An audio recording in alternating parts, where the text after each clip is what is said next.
Hello, everyone. I'm just giving everyone time to join the room for today's virtual clinic. So I'm just going to give a minute or so before I get started.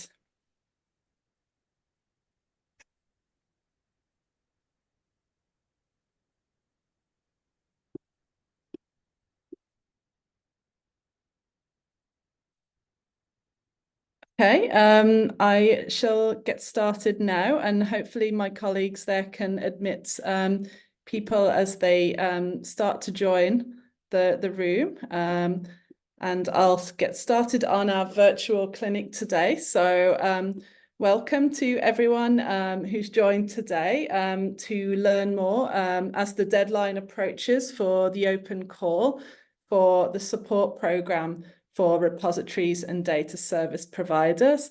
So my name's Deborah Thorpe, and I work at Dance as a research data management specialist, and Rita from Trust IT will be jumping in to present the second half of the presentation. So I am doing the presentation now, so I can't see everyone's video. So if you have any questions or concerns or anything you'd like to flag up, please do that via raising your hand or entering something into the chat. And I have colleagues here who can hopefully help me out with that. Just some housekeeping. The session today is being recorded. So please bear that in mind when you're choosing whether to have your video on or off, or whether to ask questions directly into the session. And also the presentation materials are going to be made available via the Fair Impact Zenodo community. So some of you may have already joined the session that we had back in May, the first information session after we opened the call for support, but I'm going to give a potted summary of Fair Impact and also this particular call for support for repositories and data service providers. So first of all, very briefly, a bit about Fair Impact. So Fair Impact is a project that works on enabling discovery and interoperability of federated research objects across the scientific community. And the kind of central focus of Fair Impact is on expanding FAIR solutions in Europe. The project is an EU-funded project, and it's a coordination and support action initiative, and it's supported by 10 million euro of funding. And the project lasts for 36 months in total and was started in June 2022. And the project has a very international pan-European focused. So there are 28 partners and affiliate entities from 10 EU member states and also the UK. So here is a visual representation of the Fair Impact Consortium. So you can see there are a variety of different institutions involved in the programme, including ourselves. I'm speaking from Dance, and then we also have representatives today from Trust IT, but there are a variety of different organisations involved. So what is the overall objective of Fair Impact? So the objective is to realise a fair EOSC by supporting the implementation of fair enabling practices across scientific communities and research outputs at a European, a national and an institutional level. And how is the project doing that? So firstly, by identifying current and emerging components for enabling FAIR. So these cover practices, policies, tools, and technical specifications. By translating viable solutions, guidelines, and frameworks that have been developed for one domain or research outputs and supporting their application in others. And then finally, by taking the next step in implementation, by defining the support, governance and coordination mechanisms required to ensure the continuous function of fair enabling practices in the EOSC. So to move on to our support activities, which is why you've joined us today.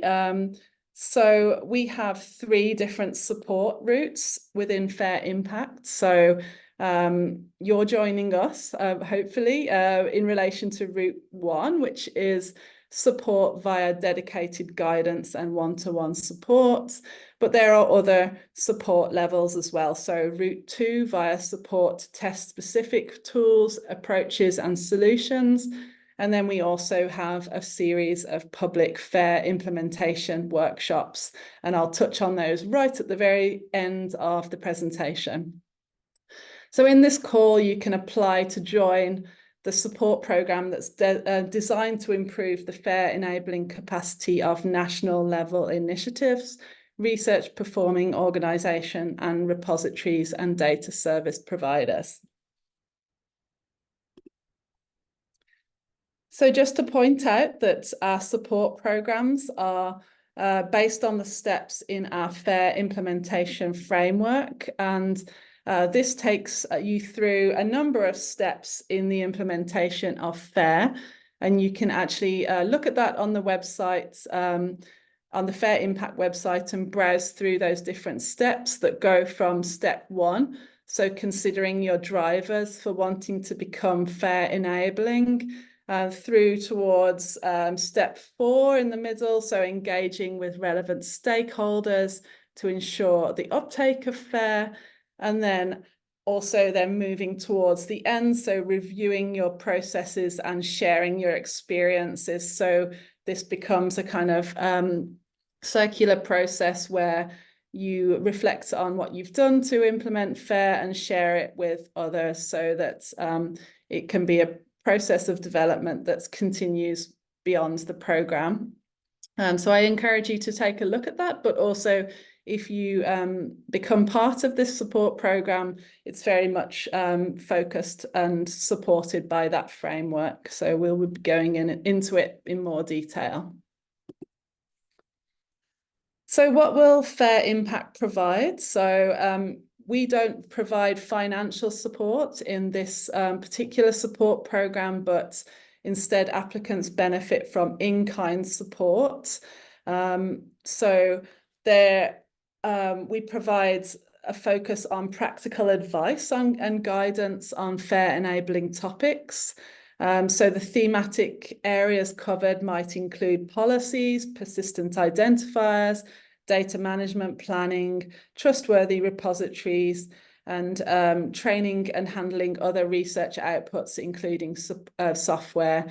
And also, as part of this programme, you get that kind of support to undertake a supported self-assessment of your current fair enabling practices, and also to move forward and develop a fair implementation action plan, and also to devise an engagement strategy so that you're connecting with your different stakeholders. A key aim of that support programme is to foster knowledge exchange between peers, and there will also be a dedicated set of workshops to facilitate that.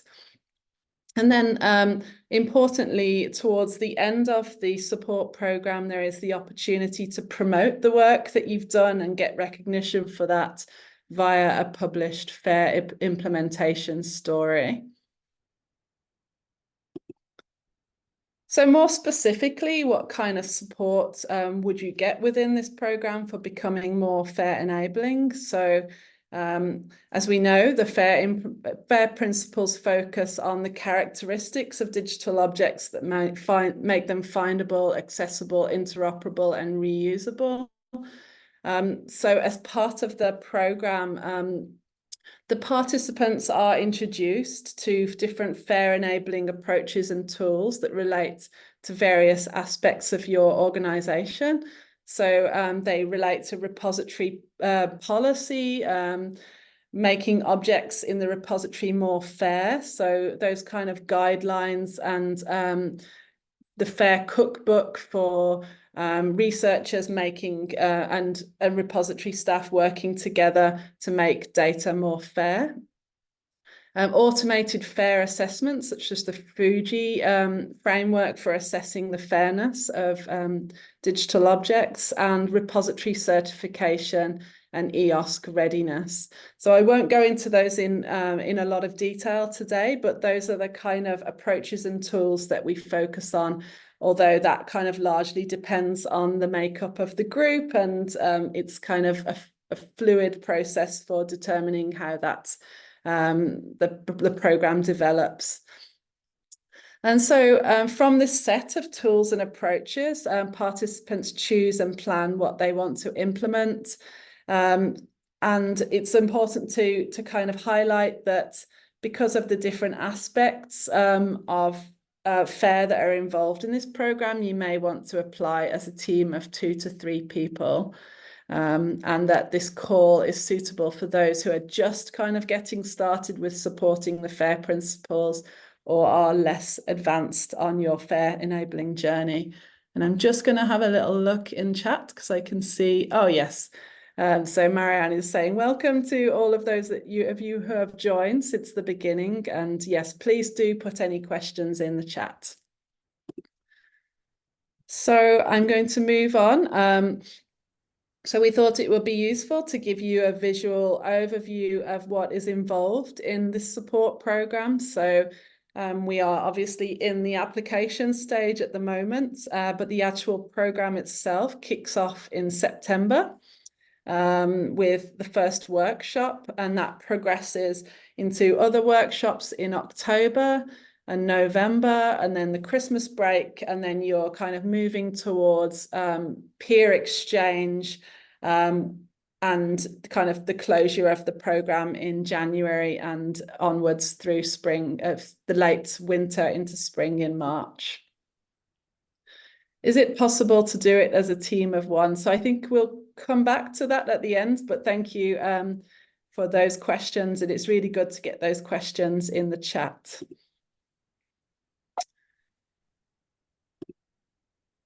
Okay, so in between the workshops, so what will you do as the workshops progress from September through to March? So there will be the workshops in which we guide you through the process of becoming more FAIR enabling, but there is also work that you will be doing in between the workshops on your own development. So participants work independently to carry out self-assessments and to develop a draft action and engagement plan.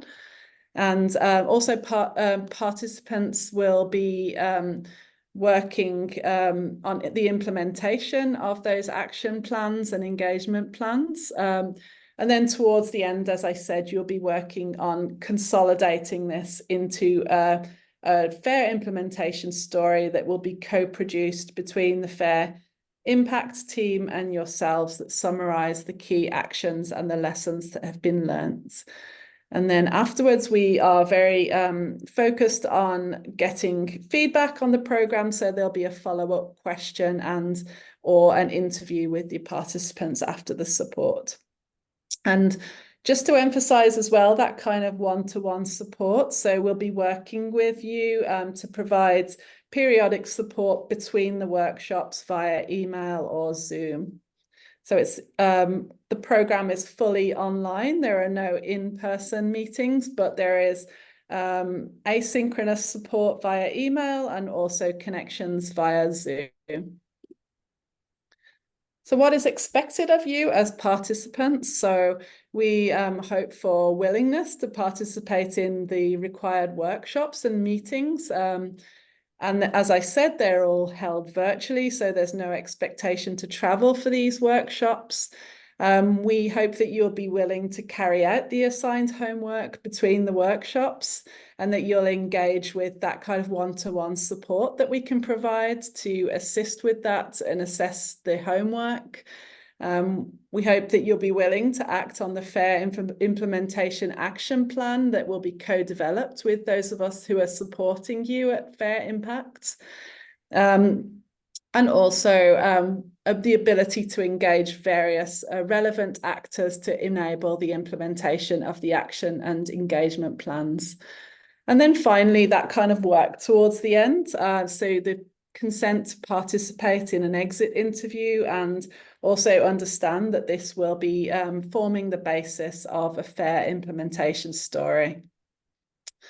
And to focus on the kind of required effort from this, it's about 50 hours, including the workshops and the work that's being done between those workshops and afterwards. And welcome to those of you who are just joining. We're midway through this presentation, but it is all being recorded and will be published afterwards. So this is my last slide before I move on to my colleague Rita. So who can apply? So very straightforward answer here. The call is open to individuals and groups from repositories and data service providers. So that question there in the chat, yes, you can apply as an individual or as a group, bearing in mind, you know, how you're going to spread the required efforts between either yourself or within a group. Okay, so I'm going to mute myself now, and Rita will take over. And Rita, will you just let me know when you need to move on to the next slide? Thank you. Sure. Thank you, Deborah, for this nice overview. Okay, so after all these detailed presentation from Deborah, it's time to be familiar on how you can apply to the Fair Impact support. So when you go to the official page of this OpenCall, and you have the links on the slides, and you can easily find them on the Fair Impact website, you go to the page of the call, and you have a blue button which will take you to the platform where you can send an application. So after you click on that button, and we can go to the next slide, you will go to the official Fair Impact Grants platform, where we have been managing all the open calls we have been launching so far. So for the purpose of this one, we are focusing now, you have to click on that blue box called Second Open Call for Repositories, Data Service Providers, and you click on Apply Now. After you click there, Deborah, you can proceed. After you click there, you will see your application form. So your application will be internally done on this platform. And of course, it's important that you submit your application before the deadline that Deborah had mentioned. And your application will be evaluated by 3 different evaluators to ensure there is a consensus, let's say, regarding the inputs we'll provide. You may ask, if I start doing my application today, but I cannot finalize it, or I need to look for more information, or can I save it? Yes, you can start your application, save under drafts, and then come back later on when you finalize it, or just to keep working on it. And when you are done, you just click on submit, and you and we will have you in our list, so we can consider you as a candidate. On the next slide. So after you do your application, you just need to wait for us. So there's nothing else you can do. And as they've already mentioned, what we are looking for in this call. So we are looking for repositories, registries, and other data services. Of course, you need to be interested on the fair level of the service within your organization.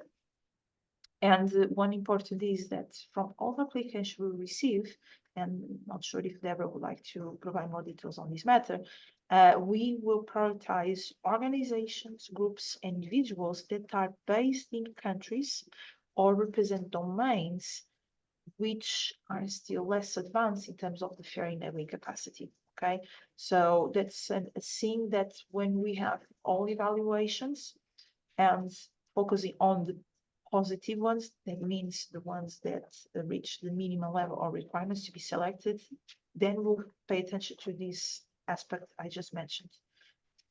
Deborah, if you don't want to add something else, okay, exactly. Next slide. So the call opened on the 2nd of May, so 1 month ago. The deadline to apply is next week, the 14th of June, and we will we'll let you know by mid-July the outcomes of these evaluations. So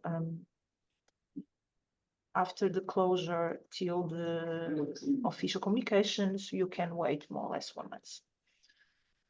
And I think this is it from my side. I think it's a moment for questions and answers. Deborah, at you again.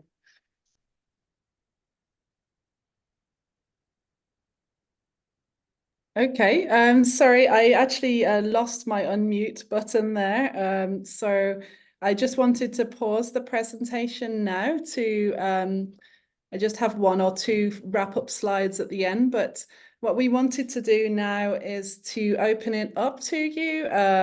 So we've given you some information there, but there are 3 of us, or 4 of us within the actually there are quite a few of us from the Fair Impact team here today. So we would like to invite you to put your hand up and ask any questions that you have as we approach the deadline, any way that we can support you or answer any questions regarding the program or the application process. So I'm going to stop talking and I'm going to look for any hands. I don't see any questions in the chat at the moment.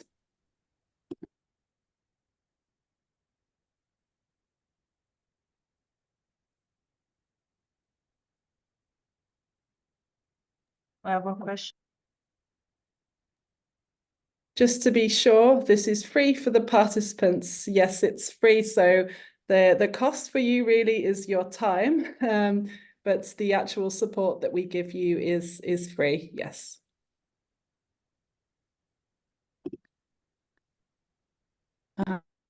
If you'd like to ask a question. Yes, I think Ilona is raising her hand. Yes, Yeah. I see you, Ilona. Can I ask? Okay. Yeah. So for me, it was quite hard to understand the level of fairness we can already have compared to what you can support us to, because our service tries to be fair, but we have some bottlenecks. So I wasn't sure if how fair we can already be to take part in the program. Just because you also mentioned that the topic is also, for example, repository certification, which in my view is also that the repository is quite far along on the way. But maybe I misunderstand that. Maybe you can give there some more insights. Thank you. That's a very good question. I might hand over to one of my colleagues who might be able to talk about that, especially in relation to the current program that we have going. Marianne, would you like to jump in? Yeah, thank you for that. And thank you for the question, Ilona. Let me start by going back to what Rita mentioned, that in the project we will prioritize organizations or countries that are not that advanced in fair practices for whatever reason, simply to support them to grow on that journey. So that is indirectly perhaps an answer to organizations that are very advanced. You may hear maybe not so much new information as those who are not among the vanguard.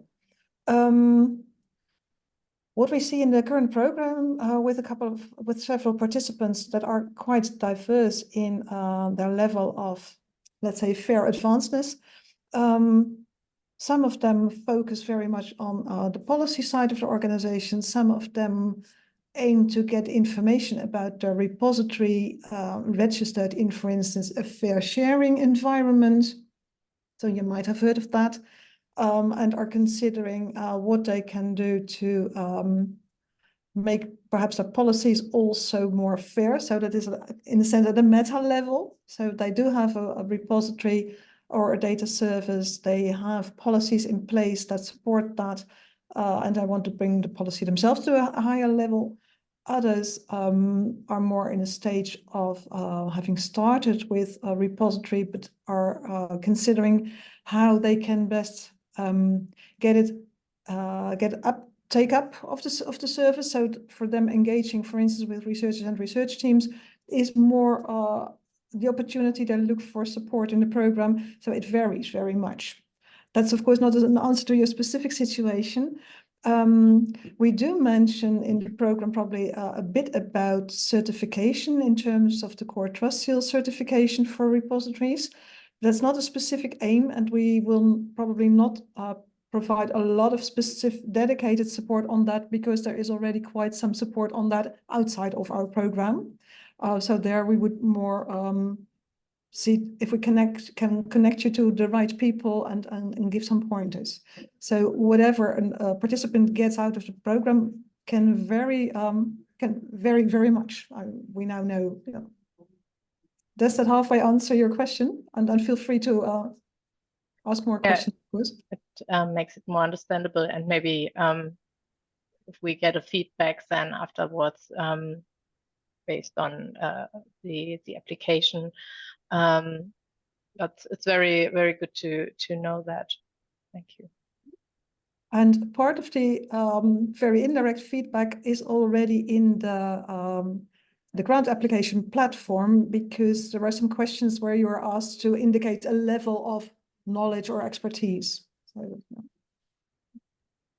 Thank you, Marianne, and thank you for that really good question. Hopefully that helps you.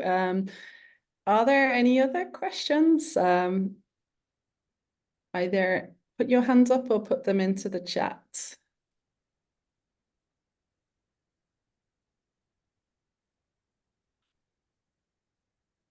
Okay. I don't think, oh, Marianne, you have a comment maybe? Yes, indeed. I was wondering about the question that Alias put in the beginning. Is it possible to do it as a team of one? That is possible.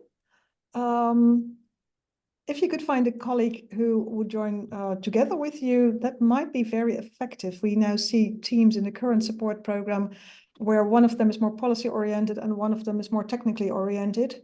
And that way you can get more things done, to put it simply. But of course, that depends on the capacity that is free in your organization. We would recommend a smallish team to with complementary expertise and skills and interests.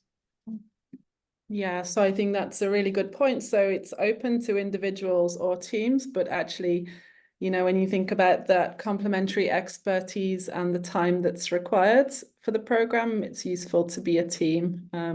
Thank you for that. Okay, so if there are no other questions, I might just share some information with you. So if I go back to my... Alex, e în curs de apariție, văd că i-a dat numărul de identificare și articolul cu Drăguleasa, Emilia Constantinescu și Mireia. Sorry, I think someone is unmuted there. Was that right? I don't understand. Yes. Yes. We just muted the person. Yes, okay. So there, I didn't want to mute someone when they were asking a question, but I think it was just an accidental unmute. So yeah, I believe so. Great. Okay. So I'm just going to share my last slide. So I'm not sure, sorry to interrupt, Deborah. I see another, I'm not sure if it's the same. Ilona, would you like to add something else? yeah, sure, just go okay. ahead. Sometimes it takes a while to get the thoughts together. Just one more question. You asked for the fair bottlenecks in one question. And then in the next question, it's about how the support program can help us. And based on the words, you can name, is it important that all the bottlenecks, we also want to get support in the program, because I found it quite hard to name everything and then name it again because we need help for them. Maybe I can get that. So maybe you can explain the differences between those questions, if there are any. Marianne, would you jump back in on that again, please? Because yeah, I'll do my best there, but that is a good point, because the questions in the application form do have some overlap. so let me check. Rita, maybe, is it possible to log into the grant platform and show the No? slide? Yeah, I'm not sure, but that would probably be most clear. Give me a second. Would you like me to share my screen and go there? Yeah, if you could, please. Okay, let me see.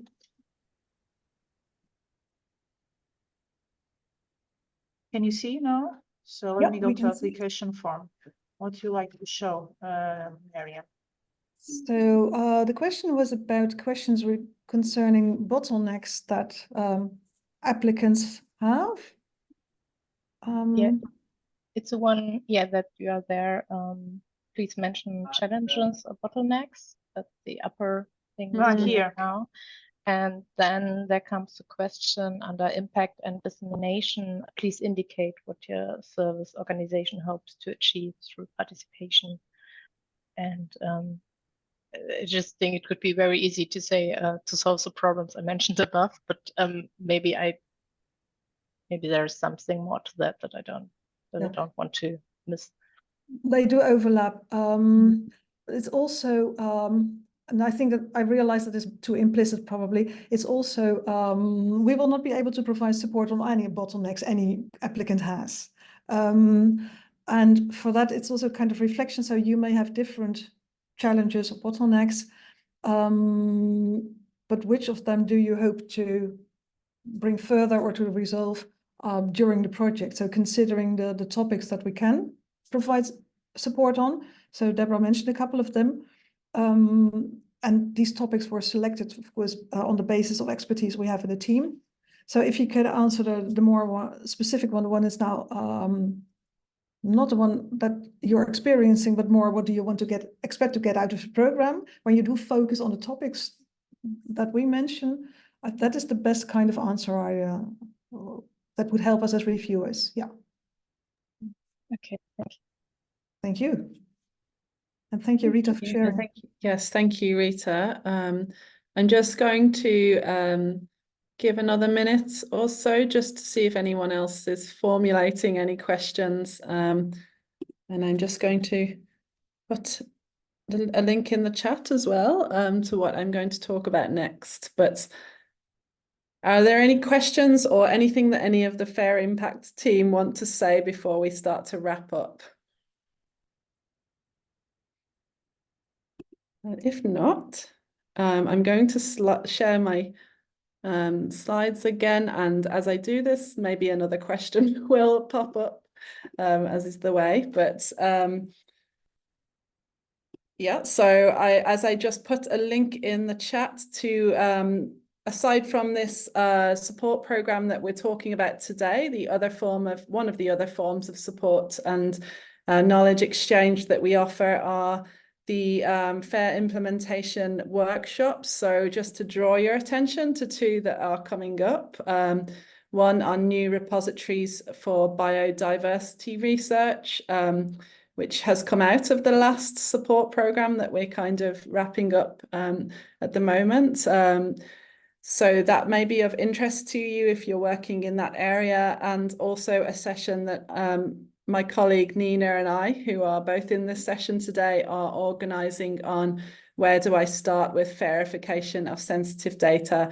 So they're publicly open, and you can share with your colleagues as well if you are interested. So I see, yeah, thank you for putting the link in there. Yes, and the deadline for submission is the 14th of June for this program, and there is a link there, or an email address that you can send additional questions to if you have any questions as we get closer to the deadline, and we will be happy to help you with any questions that you have as you prepare your application. So thank you very much for joining today, and yes, if you have any questions, then get in touch.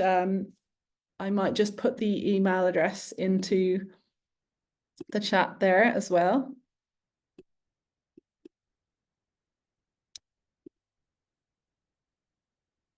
Sorry, I actually can't And I wonder if one of my colleagues can do that. It's OpenCall at fairimpact.eu. Yes, thank you very much, Marianne. So very best of luck with preparing your applications, and thank you for joining today. I hope you found it useful. And if there are no other final comments and questions, I'm going to close the room, and have a good remainder of the day, everyone. Bye. Thanks, bye.